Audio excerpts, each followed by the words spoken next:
দুনিয়াতে ধ্বংস করে দেয় নাই। এগুলো যখন নবীজি বলতেন তো মক্কার কাফেররা বিদ্রুপ করত, ঠাট্টা করত। ও হ্যাঁ, মোহাম্মদ ওনার নিজে না ফাইরে ওনা আল্লাহর এটা ক্যান্সে, এমনি বলতো, বিদ্রুপ করত। মক্কার কাফের নজর ইবনে হারেস একজন কাফের সর্দার ছিল।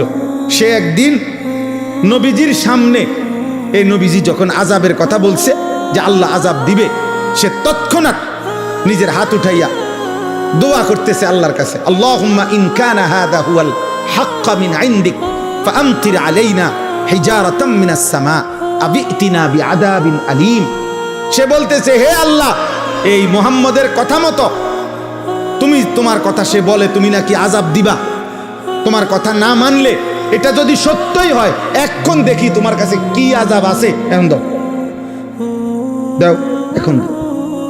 এই বেঈমান এইভাবে নবীজিকে ঠাট্টা করে আযাব চাইছে। আচ্ছা ইয়া কই মোহাম্মদ কো আযাব কো, তুমি না কইলে আযাব আইব, কই আই না কা চাইলাম তো আল্লাহর কাছে, ওই আযাব দিতে কও, তোমার কথা সত্য হলে বলো। এই হলো গাদ্দার। আল্লাহ বলছে, বন্ধু ওরে বলেন আযাব আমি প্রতিদিন দেই না, আযাবের জন্য আমি একটা দিন নির্ধারণ করেছি, সেই দিনটার নাম হাসরের দিন, কিয়ামতের দিন। আর সেই দিন আযাব যখন শুরু হবে, একদিনের দৈর্ঘ্য হবে, লম্বা হবে 50 আলফা সানা, 50,000 বছর। কয় হাজার বছর? 50,000। সেদিন নাফরমান তুমি বুঝবা আযাব কাকে বলে। ইয়াওয়াদ্দুল মুজরিমু লাউ ইফতাদি মিন আযাবি ইয়াউমি ইদিম বিবানি ওয়া সাহিবাতিহি ওয়া আখি ওয়া ফাসিলাতিহি আল্লাতী তুউবি ওয়া মান ফিল আরদি জামিআ সুম্মা ইউনজি। আল্লাহ বলে সেদিন হাসরের ময়দানে নাফরমান পাপী আল্লাহকে বলবে, আল্লাহ আমার সবগুলো ছেলে মেয়েকে জাহান্নামে দিয়ে দেন, আমারে বাঁচায় দেন। আমার স্ত্রীকে জাহান্নামে দিয়ে দেন, আমারে বাঁচায় দেন। আমার ভাই বোনদেরকে জাহান্নামে দিয়ে দেন, আমারে বাঁচায় দেন। আমার মহল্লাবাসী গ্রামবাসীকে, যাদের মাঝে আমি বড় হয়েছি, লালিত পালিত হয়েছি, তাদেরকে জাহান্নামে দিয়ে দেন, আমারে শুধু বাঁচায় দেন। ওমান ফিল আরদি জামিআ, আল্লাহ প্রথম দিন থেকে শেষ পর্যন্ত এই পৃথিবীর যত মানুষ আজকে হাসরের ময়দানে আছে সবাইকে জাহান্নামে দিয়ে দেন, আমি একা আমারে বাঁচায় দেন।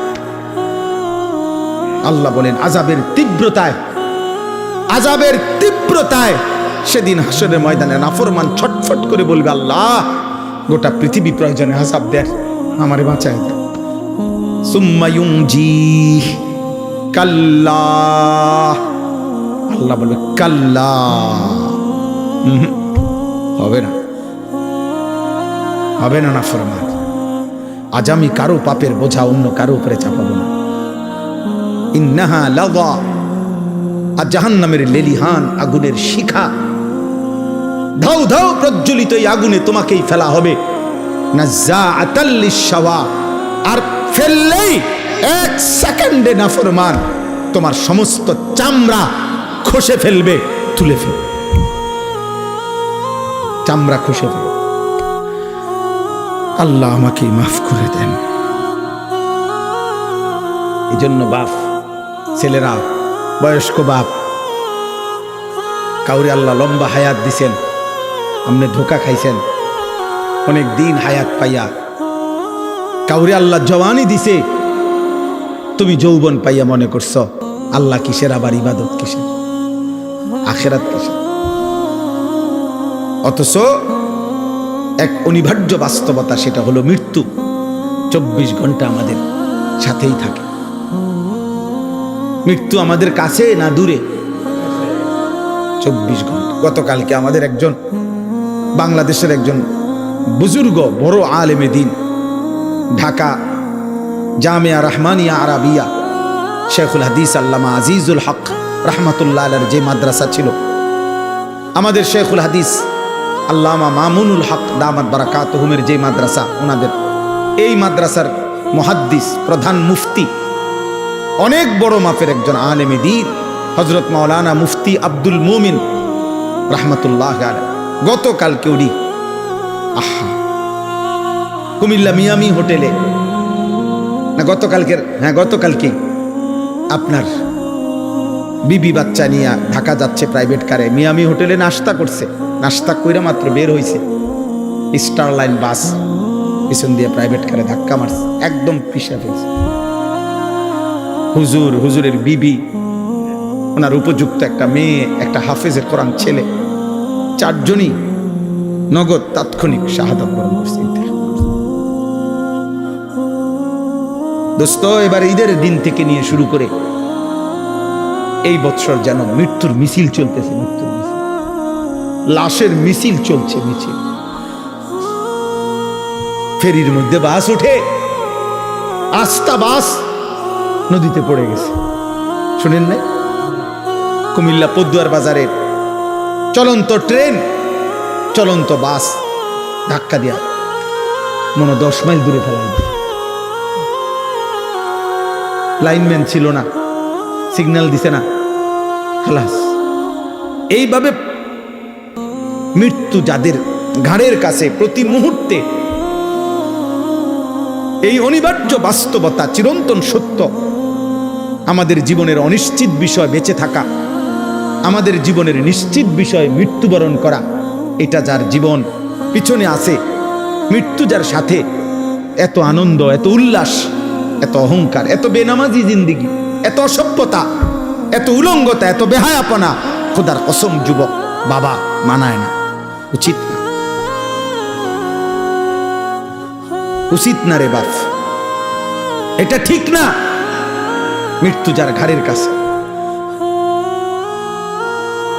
কিন্তু আপনারা বলেন, আল্লাহ তাআলা আমাদেরকে দয়া করে, মহান আল্লাহ তাআলা 30 দিনের পূর্ণ একটা মাস রমজান আল্লাহ দিয়েছেন, 5টা জুমা দিয়েছেন, রহমত, মাগফিরাত, নাজাত দিয়েছেন, রোজা, তারাবি, ইফতার, সাহারি, এতেকাফ, শবে কদর দিয়েছেন, রহমত, মাগফিরাত, নাজাত দিয়েছেন।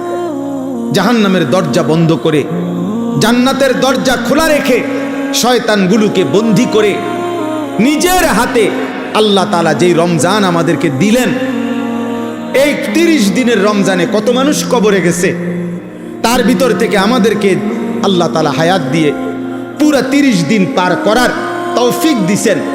এত বড় মাস, এত শ্রেষ্ঠতম মাস যারা পাইলাম, এরপর পরে রমজান যখন শেষ হইল, সূর্য যখন ডুবলো, ইফতার যখন আমরা করলাম, এরপরে মাত্র 12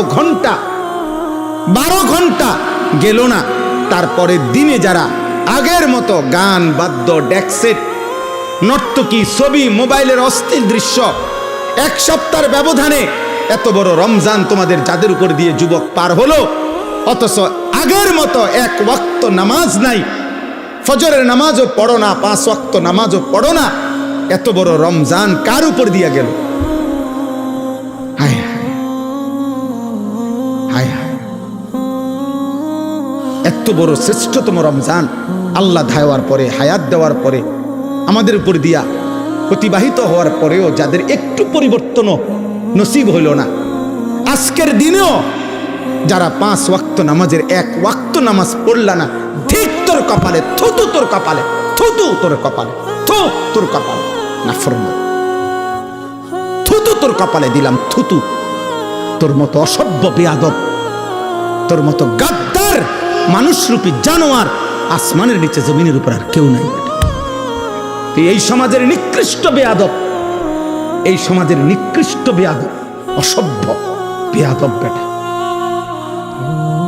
তো মানুষ নামের অপমান বেটা, মুসলমান নামের অপমান বেটা। এত বড় রমজান আল্লাহ দিলেন, রহমত, মাগফিরাত, নাজাত দিলেন। আহা, এত কিছুর পরে এইভাবে বৃদ্ধাঙ্গুলি দেখানো আল্লাহকে,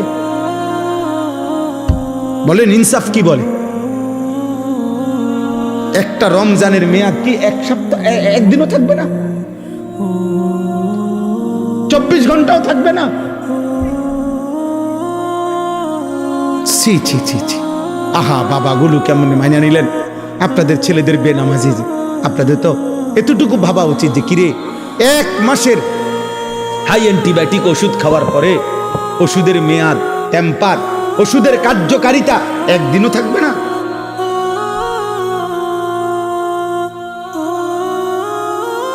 অনেক ছেলের চেহারা দেখলে কালো, পাষাণ, বেনামাজি, নিকৃষ্ট, অসভ্যের মতো চেহারা বুঝাই যায়, যার কপালে একটা সেজদা নেই।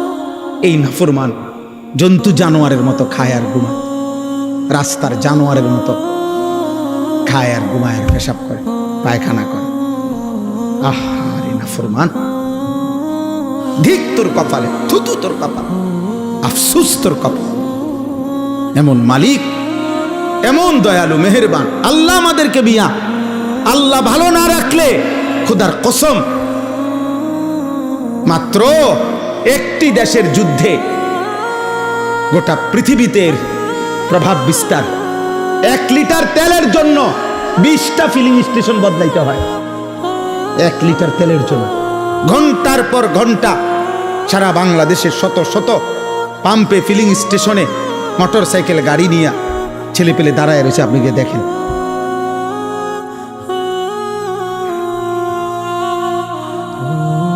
আল্লাহ তাআলা যদি নিরাপদ না রাখে, দোস্ত, তোমার বাবার বিদেশ, ঢাকা শহরের চাকরি, কোনোটারই কি নাই, নিরাপত্তা নাই, নিরাপত্তা নাই। গোটা মধ্যপ্রাচ্যের সবচেয়ে সুখে, সবচেয়ে বেশি বিলাসিতা, সবচেয়ে বেশি সমৃদ্ধি, সবচেয়ে বেশি প্রাচুর্য মধ্যপ্রাচ্যের মধ্যে, গালফের মধ্যে সবচেয়ে বেশি যাদের ছিল দুবাই, যারা মনে হয় যেন সুখের সাগরে ভাসে। 4-5টা বোম পড়ছে শুধু, পুরা দুবাই পর্যটক খালি। আর কিছুদিন যদি এই অবস্থা চলে তো দুবাইওয়ালারা বিখ্যাত থালাও পাইতো না। বিখ্যাত, জি জি, আপনি খবর নেন কত প্রবাসী যে কাইন্দা আছে, চিল্লাইয়া দোয়া চাইতেছে আমগো কাছে ডেইলি। প্রবাসীর বাবা, প্রবাসীর ছেলে, মা কাঁদতেছে, আহা আমার ছেলের না জানি কি হয়, না জানি কি হয়। এজন্য আব্বা, আল্লাহকে নারাজ না করা, আল্লাহকে নারাজ করে সুখ মিলবে না রে বাবা, সুখ মিলবে না, নিরাপত্তা। আমি অনেক দিন থেকে বলছি, সেই করোনা থেকে চিল্লাইতেছিলাম, তোমরা যারা কিশোর যুবক, তোমাদের জন্য আমাদের বেশি ভয় এটা যে তোমরা তোমাদের আগামী ভবিষ্যৎটা নিজের হাতে তোমরা মুসিবত, যন্ত্রণাদায়ক, কষ্টকর বানায় ফেলতেছ। ধীরে ধীরে গুনার পরিমাণ বাড়তেছে, তোমাদের আগামী পৃথিবী তোমাদের জন্য কষ্টকর হয়ে যাবে, এটা মনে রাখ। এই নারী, এই ছবি, এই অসভ্যতা, এই অস্থিরতা, এই বেহায়াপনা, এই বেনামাজি জিন্দিগি, দিনের পর দিন, সপ্তাহের পর সপ্তাহ, তোমাদের এই বেনামাজি জীবন একদিন তোমাদেরকে কষ্টে ফেলে দিবে, মুসিবতে ফেলে দিবে, বিপদে ফেলে দিবে, বিপদে ফেলে দিবে। আল্লাহ তাআলা সেই 2017 সালে, আমার স্পষ্ট মনে আছে, 2017 সালে রোহিঙ্গাদেরকে, আরাকানের ওই রোহিঙ্গা মুসলমানদেরকে আমরা প্রথম টেকনাফ, ওরা যে আসছিল এই পাশে, আমরা তাদেরকে টাকা পয়সা সারা বাংলাদেশ থেকে দিছিল না। 2017 সাল পরে আজকে 2026 সাল, কত বছর হইল? হ্যাঁ, প্রায় 9 বছর হইল। কই আজও তো তারা তাদের মাতৃভূমিতে ফিরতে পারে না, পারছে? 1947 সালে ব্রিটিশ যখন এই উপমহাদেশ থেকে চলে যায়, তখন হিন্দুস্তান আর পাকিস্তান ভাগ করে দিছিল। রেড ক্লিফ সে ভাগ করে দিছিল, কিন্তু কাশ্মীর এর একটা অংশ ভাগ করে দিয়ে যায় নাই। এই যে ওই মানুষগুলো তাদের অঞ্চলের স্বাধীনতার জন্য লড়াই করছে, রক্ত দিতেছে, জীবন দিতেছে, আজকে 1947 থেকে 2026 প্রায় 78 বছর, আজও তারা তাদের বেঁচে থাকার নিরাপত্তা পায় না। এই 78 বছরে যার বয়স 50 বছর, যার বয়স 40 বছর, ও তো জীবনে কোনোদিন সুখ দেখে না। বুঝেন না? উনি 78 বছরের ভিতরে না, তাইলে বলে বলেন 1947 সালে ঠিক একই সময়ে এই ফিলিস্তিন সর্বপ্রথম আজকের এই সর্বপ্রথম দখল করছিল। সেই থেকে আজ এই 78 বছর 77 বছরের মতো আজও গাজা ফিলিস্তিনের মুসলমান বেঁচে থাকার অধিকার পায় না, একদিন দুই দিন। এজন্য শান্তি নিরাপত্তা যদি আল্লাহ তুলে নেয় তা আরেকবার ঘুরে দাঁড়াইতে অনেক সময় লাগবে, অনেক সময় লাগবে। বুঝেন নাই কথা? আমি সবাইকে বললাম, রমজান পরবর্তী আহ্বান করলাম, বাবা, ভাই, বন্ধু, নওজোয়ান, তোমারে তুমি নষ্ট করো না। চরিত্রহীন লম্পট মনে রাখবা, নারী, ছবি, অশ্লীল দৃশ্য, মদ, জুয়া, নেশা, গাঁজা, ফেন্সিডিল, ইয়াবা, অসভ্যতা, এই বেহায়াপনা, নারীর সাথে যে হারাম সম্পর্ক, জিনা ব্যভিচারের দৃশ্য, ছবি, অশ্লীল সম্পর্ক, যার এই নষ্ট চরিত্রের মানুষকে নিয়ে কেউ ভাবে না। রাস্তার কুত্তাকে যেমন মানুষ পাশ কাইটা চলে, এমন চরিত্রহীনকে মানুষ পাশ কাইটা চলে। তোমাকে নিয়ে কেউ ভাবে না। বর্তমান পৃথিবীর বাস্তবতা হলো, বাবা মাও এত ব্যস্ত যে এমন বহু বাপ আছে গত 6 মাসেও উনি বলতেও পারতো না ওনার ফোলা রাইতে ঘুম যায় কোন সময়, সকালে ওঠে কোন সময়। উনি যে সময় আসে রাত গভীরে, উনি যে সময় চলে যায় বাজারে কামে, ওই সময় ফোলা ঘুমে, উনি রাইতে আইয়াও দেখে ঘুমে, ওনার খবরও নাই। উনি সংসারের জন্য এত ব্যস্ত যে উনার জিফুত দিনের পর দিন, নামাজ নাই, আল্লাহ নাই, রাসূল নাই, সেজদা নাই, কিচ্ছু নাই। হ্যাঁ বড়া সংসারের লাগিয়া বাজারে জীবনটা শেষ করতে। কি সংসার করেন? কিসের সংসার? আপনার স্ত্রীর কপালে একটা সেজদা নাই, আপনার ছেলে মেয়ের কপালে সেজদা নাই, মেয়েটা পর্দা নাই, ছেলেটার নামাজ নাই। এই বুঝিয়ে এই সমস্ত হাইওয়ান, এগুলোর জন্য নিয়মনে এত ঘাম ঝরাইতেছে। এটি বুঝি কথা? এগুলো নি কথা? আপনি যে 28 বছর বিদেশ করেন আর আমনের ফুতে এক ওয়াক্ত নামাজ পড়ে না, আর উনি 16 ঘন্টা ডিউটি করে, কত ঘাম ঝরে ওনার। একটা টাকার পিছনে, একটা টাকার পিছনে ওনার কত ঘাম মিশে আছে, মিশে নাই? আল্লাহ আমাদেরকে বুঝ দান করে, আল্লাহ আমাদেরকে বিবেক দান করে।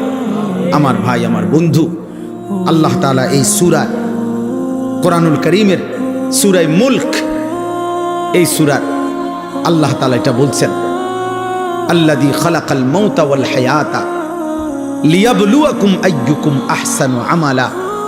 আল্লাহ বলে, বান্দা, আমি আল্লাহ এই মৃত্যু এবং জীবন আমি বানাই। একদিকে মরণের আয়োজন, একদিকে জীবনের আয়োজন। প্রতিদিন কতজন মরছে তা আমি বানাচ্ছি, সৃষ্টি আমি করছি। প্রতিদিন কত মায়ের পেট থেকে সন্তান জন্ম নিচ্ছে তা আমি জন্ম দিচ্ছি। তাইলে জীবন এবং মৃত্যু এটা আমি আল্লাহ করছি। যাদেরকে আমি হায়াত দিয়েছি একটাই উদ্দেশ্য, আমি আল্লাহ পরীক্ষা করছি আখিরাতের বিবেচনায় এই দুনিয়ার হায়াতে কার আমল কতটা সুন্দর। আখিরাতের জন্য জীবন দিছিলাম।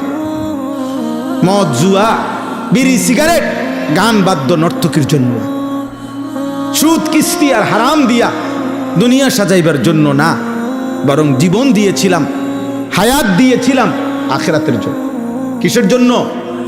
আহসানু আমালা। তাফসীরের মধ্যে আছে, আও রাউ আন মাহারিমিল্লাহ আসরাউ ফি তাআতিল্লাহ। আল্লাহ বলেন, আমি দেখতে চাই আমি আল্লাহ তাআলার একটা নিষেধের ক্ষেত্রে বেঁচে থাকার জন্য কে কত বেশি ভয় করে, আর আমি দেখছি আমার ইবাদতের প্রতি কে কত বেশি দ্রুত গতিতে এগিয়ে যায়। আল্লাহ তাআলা বলে, এজন্য আমি জীবন দিছিলাম। আমি আল্লাহ রাত্র বানাইছি, দিন বানাই, লিমান আরাদা আন ইয়াযাক্কারা আও আরাদা শুকুরা।